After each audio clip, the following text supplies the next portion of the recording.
കോഴിക്കോട് ഫറൂഖ് കുരുവൻതുരുത്തിയിൽ ഒരു രാഷ്ട്രീയ പാർട്ടിക്കും വോട്ട് ചെയ്യില്ലെന്ന തീരുമാനത്തിലാണ് അവിടുത്തുകാർ.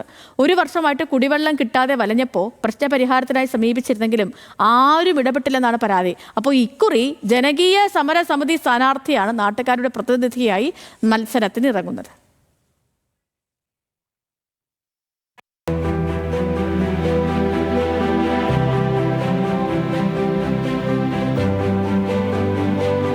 ആദ്യം കുടിവെള്ളം തരൂ, പിന്നെ വോട്ട് തരാം. ഇതാണ് കരുവൻതുരുത്തി നിവാസികൾക്ക് പറയാനുള്ളത്.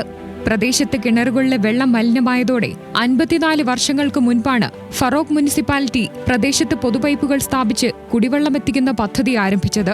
2023 ജലജീവൻ പദ്ധതി നടപ്പിലാക്കിയപ്പോൾ പഴയ പദ്ധതി കൗൺസിൽ യോഗം ചേർന്ന് അവസാനിപ്പിച്ചു. എന്നാൽ ജലജീവൻ പദ്ധതി വഴി ലഭിക്കുന്നത് കുടിവെള്ളമായി ഉപയോഗിക്കാനാകാത്ത വെള്ളമാണെന്നാണ് നാട്ടുകാരുടെ പരാതി. മനുഷ്യാവകാശ ലംഘനമാണെന്ന് കണ്ടെത്തി അതിന്റെ ശേഷം 2,56,924 രൂപ വകയിരുത്തിയിട്ട് അത് ഫറൂഖ് മുനിസിപ്പാലിറ്റി സത്യവാങ്മൂലം കൊടുത്ത്, നമ്മൾ ചെലവഴിച്ചോളാന്ന് പറഞ്ഞിട്ട് സത്യവാങ്മൂലം കൊടുത്ത്, എന്നിട്ടും ഇതുവരെ ഒന്നും ചെയ്തിട്ടില്ല. നമുക്കൊരു കുടിവെള്ളം വരെ ഇല്ല, ഒരു കിണറില്ല, ഒന്നുമില്ല. ഈ 5-6 ആൾക്കാരുടെ വരെ ഞങ്ങൾ എന്ത് ചെയ്യും? ഒരു വെള്ളം കാര്യമൊന്നും ഞങ്ങൾക്ക് ആരാൻ്റെ വീട്ടിൽ നിന്ന് ഞങ്ങൾക്ക് വെള്ളം തരുന്നത് 2-3 റമ്മ വെള്ളം. അതിന് നല്ല പ്രശ്നങ്ങളുണ്ട്. കാരണം ആ ബുദ്ധിമുട്ട് ഞങ്ങളിവിടെ ഞങ്ങൾ ഇവിടെ അതിൻ്റെതായ ഒരു ഇത് ഞങ്ങളിവിടെ കാട്ടും. പഴയ പദ്ധതി പുനഃസ്ഥാപിക്കണമെന്നാവശ്യപ്പെട്ടുള്ള ഹർജിയിൽ 10 മാസം മുമ്പ് കോടതിയിൽ നിന്ന് അനുകൂല ഉത്തരവുണ്ടായിട്ടും മുനിസിപ്പാലിറ്റി തുടർ നടപടിയെടുത്തില്ല. മനുഷ്യാവകാശ കമ്മീഷന്റെ ഇടപെടലുണ്ടായിട്ടും നടപടി വൈകുന്നത് നീതി നിഷേധമാണെന്ന് നാട്ടുകാർ പറയുന്നു. രാഷ്ട്രീയ പാർട്ടികളും പരാതി അവഗണിച്ചു. ഇതോടെയാണ് തദ്ദേശ തെരഞ്ഞെടുപ്പിൽ സ്വന്തം സ്ഥാനാർത്ഥിയെ ജനകീയ സമരസമിതി മുന്നോട്ട് വെക്കുന്നത്. നമ്മളൊരു ജനകീയ കമ്മിറ്റി ഉണ്ടാക്കിയോടെ അങ്ങനെ ഇപ്പോൾ മറ്റുള്ളവരൊക്കെ വോട്ട് ചോദിക്കാൻ വരുന്നുണ്ട്.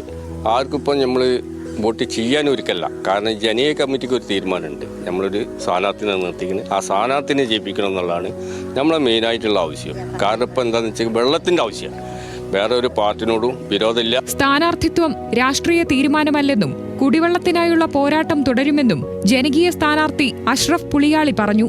വിജയിച്ചാൽ ഡിവിഷനിലെ കുടുംബങ്ങൾക്ക് സൗജന്യമായി കുടിവെള്ളം എത്തിക്കുമെന്നാണ് വാഗ്ദാനം. ഞാൻ ഒരു മുന്നണിയുടെ ഭാഗമല്ല, LDF UDF ഒരു മുന്നണിയുടെ ഭാഗമല്ല. ഇവിടുത്തെ ഈ കുടിവെള്ള പ്രശ്നം കൊണ്ട് പ്രയാസപ്പെടുന്ന ഈ കമ്മിറ്റിക്കാരാണ് ഇന്നെ സ്ഥാനാർത്ഥിയാക്കിയിട്ട് ഇവിടെ നിർത്തിയിട്ടുള്ളത്. അതുകൊണ്ട് തന്നെ ആരെയും ഭയപ്പെടാതെ ഈ ജനങ്ങളുടെ ആവശ്യത്തിന് വേണ്ടി ഉറക്കെ ശബ്ദിക്കാൻ എനിക്ക് ആരെയും പേടിക്കേണ്ടതില്ല, അതിന് കഴിയുകയും ചെയ്യും.